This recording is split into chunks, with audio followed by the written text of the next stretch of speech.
Daria as a character's first appearance was on the 17th of May 1993 in the TV show Beavis and Butthead. Well, you boys will just have to do another science project. But we're out of firecrackers. And this time I want you to work with Daria Morgendorfer, our straight-A student who won the Science Award last year. But Mrs. Dickey, Beavis and Butthead are complete imbeciles. To contrast with Beavis and Butthead's cynical stupidity, Daria was smarter, yet just as disaffected as the crass duo. Susie Walsh appropriated the character to star in her own show, which was picked up by MTV. This is partially because MTV executives were pushing for more positive female representation, after backlash from the feminist community against Beavis and Butthead's sexualization of women. Yeah. Check this out. Excuse me, ma'am. Yes? I'm like security, and I'm gonna have to ask you to, assume the position. And the perceived immodesty of other MTV shows like Aeon Flux. You're skating the edge. I am the edge. When Judge was asked if he minded a spin-off show featuring one of his characters, he just replied, "I don't mind, as long as I don't have to do anything." I'm going to start with defining the term disaffected. I've seen it used a lot to describe characters that exhibit the kind of humour that centres around ironic detachment. Disaffection is simply a state or feeling of being dissatisfied, especially with people in authority or a system of control. This fits Daria to a T, and is a common character trope, especially in animated comedy shows nowadays. But at the time Daria was made, and even now with female characters, this is less common.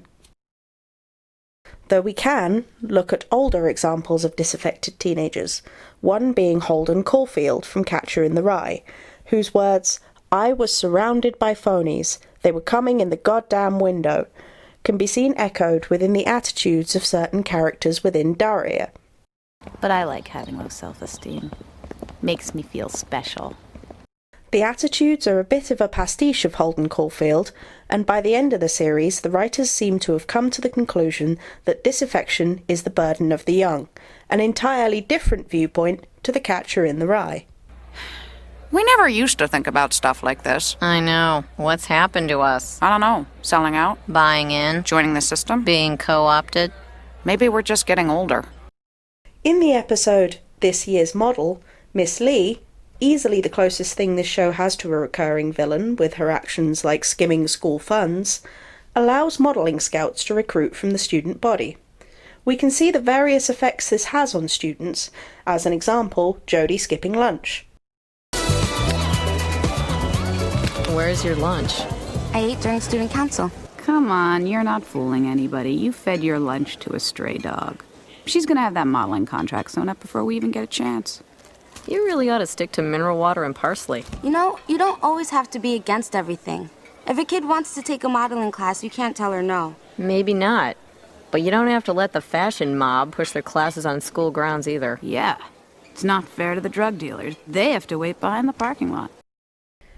This is part of the satire of Daria, which harshly criticises corporate intervention playing on teenagers' insecurities within the setting of school. The article, The Education Industry, the Corporate Takeover of Public Schools, from 1998, shows us that the education system alone was worth between $630 and $680 billion to corporate interests at the time.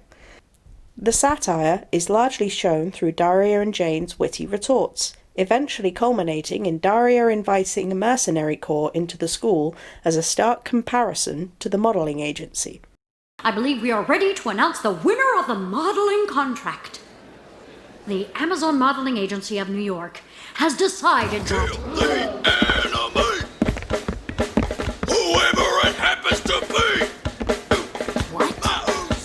Just watch. Kill the enemy! Students, young people, red-blooded youth of America! I'm General Buck Conroy, publisher of Brutal Mercenary Magazine. This causes a lot of outrage and leaves the viewer thinking, should this have been the reaction towards the modelling agency in the first place? There's also parody in Daria, and I quickly want to get into the difference between parody and satire. Satire, as I've just described, ridicules the subject and makes their actions seem reprehensible, such as in these examples. And don't fashion people squander their lives loudly worshipping all that is superficial and meaningless while the planet keeps riding a roller coaster to hell? Modeling is a competitive field, yes. Well, I, for one, am very excited about this. I can feel myself getting into the modeling spirit. Excellent. May I be excused? I'd like to go to the girls' room and vomit up breakfast. But parody is more of a humorous rendition of circumstances or actions, making light of the situation, but not saying it's wrong, more poking fun at the relatability. For example, this. All right, now let's see which side of the bus can sing the loudest. Left side, when Johnny comes marching home again, hurrah, hurrah. Come on, left side, don't be shy. Thank you, Mr. O'Neill, for your tireless dedication and reminding the students how out of touch we are. Both of the tutor characters we just saw are great examples of parody within Daria, and this sets up their dynamic well. Mr. Di Martino is a discontented, underpaid tutor who's consistently frustrated with the situation, while Mr. O'Neill is a young, enthusiastic teacher who's trying to be relatable. Neither of them are derided as being bad people, even though the audiences laugh at their actions. Their situations are just unfortunate.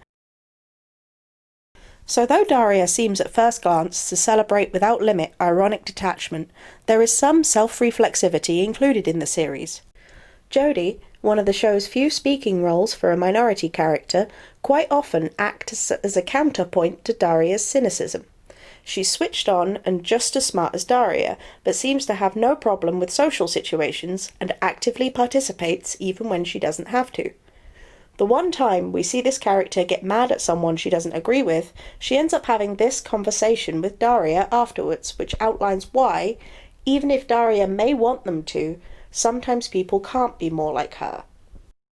You realize your negative approach to everything is self-defeating, right? Well, it's nice to know there's someone I can defeat. I mean, you may spare yourself some pain by cutting everyone off, but you miss out on a lot of good stuff, too. Look, Jodie, I'm too smart and too sensitive to live in a world like ours at a time like this with a sister like mine. Maybe I do miss out on stuff, but this attitude is what works for me now. Then you'll understand what works for me now. At home, I'm Jodie. I can say or do whatever feels right.